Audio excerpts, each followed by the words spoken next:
दोस्तों, इंडिया अब दुनिया की 5वीं सबसे बड़ी इकोनॉमी है, जिस पर पूरी दुनिया के इन्वेस्टर्स काफी बुलिश हैं, क्योंकि एक तरफ से यूएस और चाइना जैसी बड़ी इकोनॉमीज ग्लोबल स्लोडाउन से परेशान है, लेकिन दूसरी तरफ इंडिया फास्टेस्ट ग्रो करने वाला देश उभर के सामने आया है और वर्ल्ड इकोनॉमी का ब्राइट स्पॉट भी बन चुका है। हाल ही में प्रधानमंत्री मोदी जी ने अपने न्यू दिल्ली में दिए गए भाषण में ये कहा कि आने वाले 5 सालों में भारत की इकोनॉमी जापान और जर्मनी जैसे बड़े इकोनॉमीज को ओवरटेक करके दुनिया की तीसरी सबसे बड़ी इकोनॉमी बन जाएगी, जो सिर्फ अमेरिका और चाइना से पीछे होगी। मोदी जी के इस बयान के एक दिन बाद ही स्टेट बैंक ऑफ इंडिया का भी एक सर्वे पब्लिश किया गया, जिसके अनुसार इंडियन इकोनॉमी 2027 में दुनिया की तीसरी सबसे बड़ी इकोनॉमी बन जाएगी। लेकिन दोस्तों, यहाँ पर सवाल ये बनता है कि अगर इंडिया 2027 तक दुनिया की तीसरी सबसे बड़ी इकोनॉमी बन भी जाता है, तो क्या एक एडवांस्ड या डेवलप्ड कंट्री कहलाएगा? दोस्तों, आपको ये तो पता होगा कि चाइना दुनिया की दूसरी सबसे बड़ी इकोनॉमी है और लिटरली सुपर पावर बनने का दावा भी करती है।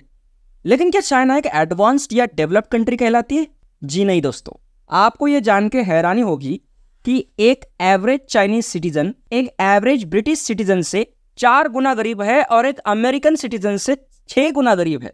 इंडियन इकोनॉमी की बात की जाए तो भले ही साइज के मामले में इंडियन इकोनॉमी यूके यानी ब्रिटेन की इकोनॉमी से काफी बड़ी है, लेकिन एक एवरेज इंडियन एक एवरेज ब्रिटिशर से 20 गुना ज्यादा गरीब है। तो इसका मतलब यह है कि सिर्फ देश की इकोनॉमी की साइज बड़ी होना ही सब कुछ नहीं है। हालांकि ये एक महत्वपूर्ण पहलू जरूर है। देश की इकोनॉमी की साइज जीडीपी के द्वारा दर्शाई जाती है, जो देश की हालत के बारे में जरूर बताता है, लेकिन देश के लोगों के वेलबींग के बारे में नहीं बताता। तो इसका मतलब ये हुआ कि डेवलप्ड कंट्री कहलाना है तो ये ज्यादा मैटर नहीं करता कि इंडिया दूसरी सबसे बड़ी इकोनॉमी है या तीसरी सबसे बड़ी इकोनॉमी, बल्कि ये मैटर करता है कि एवरेज इंडियन सिटीजन का इनकम कितना बढ़ गया है, जिसको दोस्तों पर कैपिटा इनकम या gross national income per capita कहा जाता है।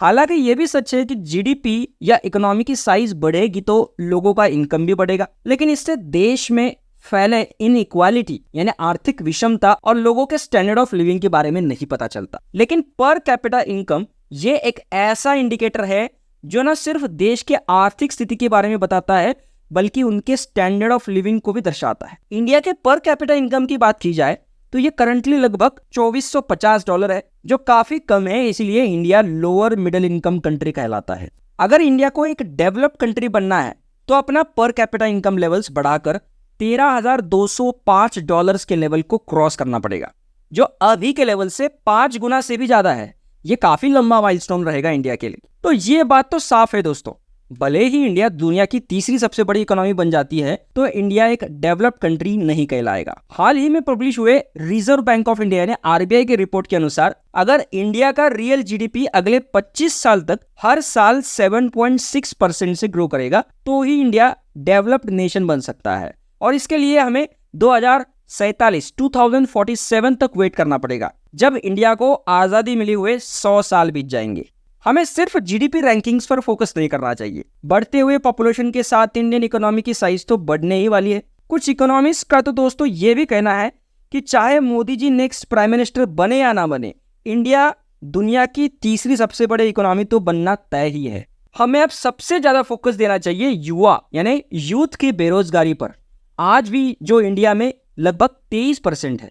इसके साथ ही महिलाओं का लेबर फोर्स पार्टिसिपेशन जो है वो काफी कम है, और रिसेंटली देखा गया है कि ट्रेंड के अनुसार काफी डिक्लाइन भी होता जा रहा है, और ये बहुत बड़े चिंता का विषय है।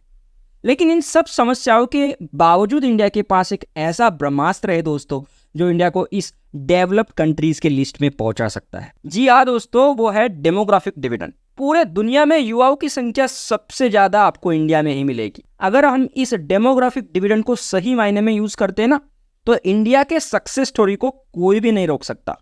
लेकिन दोस्तों, ये एक लिमिटेड टाइम पीरियड के लिए अवेलेबल है, और इसलिए अगले 25 साल भारत के लिए बहुत महत्वपूर्ण है। वीडियो अच्छा लगा होगा दोस्तों तो एक लाइक तो बनता है, इसके साथ ही चैनल को सब्सक्राइब जरूर करना। Thank you.